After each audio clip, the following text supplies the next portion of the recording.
మేడ్చల్ జిల్లా కీసర మండలం రాంపల్లిలో హనుమాన్ విగ్రహం ధ్వంసం కలకలం రేపింది. గుర్తు తెలియని వ్యక్తులు విగ్రహాన్ని ధ్వంసం చేయడంతో గ్రామంలో ఉద్రిక్తత చెలరేగింది. సమాచారం అందుకున్న పోలీసులు సంఘటన స్థలానికి చేరుకొని విచారణ ప్రారంభించారు. అయితే ఆలయం పక్కన ఉన్న సీసీ కెమెరాలు పనిచేయకపోవడం విచారణకు అడ్డంకిగా మారింది. ఈ ఘటనపై బీజేపీ నాయకులు, గ్రామస్తులు ఆగ్రహం వ్యక్తం చేస్తూ పోలీసులు నిర్లక్ష్యాన్ని ఖండించారు. హనుమాన్ విగ్రహం పురాతనమైనదని, దోషులను వెంటనే పట్టుకొని కఠిన చర్యలు తీసుకోవాలని డిమాండ్ చేశారు. మన రాంపల్లి గ్రామంలో ఈరోజు గుర్తు తెలియని దుండగులు మన రాంపల్లి గ్రామంలో ఉన్నటువంటి ముందు ఆంజనేయ స్వామి విగ్రహం పైన దాడులు చేశారు.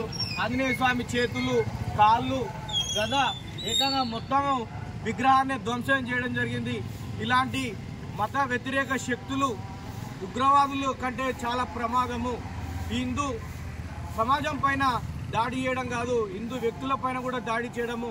ఇలాంటి వ్యక్తులను వెంటనే పోలీసు వారు కఠిన చర్యలు తీసుకోవాలి. లేదు పక్షంలో హిందూ సమాజం అంతా ఏకమై మరి కొద్దిసేపట్లో హిందూ సమాజ సంఘ సభ్యులందరూ కూడా మా రాంపల్లి గ్రామంలోని మహిళలు, యువకులు, పెద్దలు ప్రతి ఒక్కరు కూడా కదిలి వస్తున్నారు.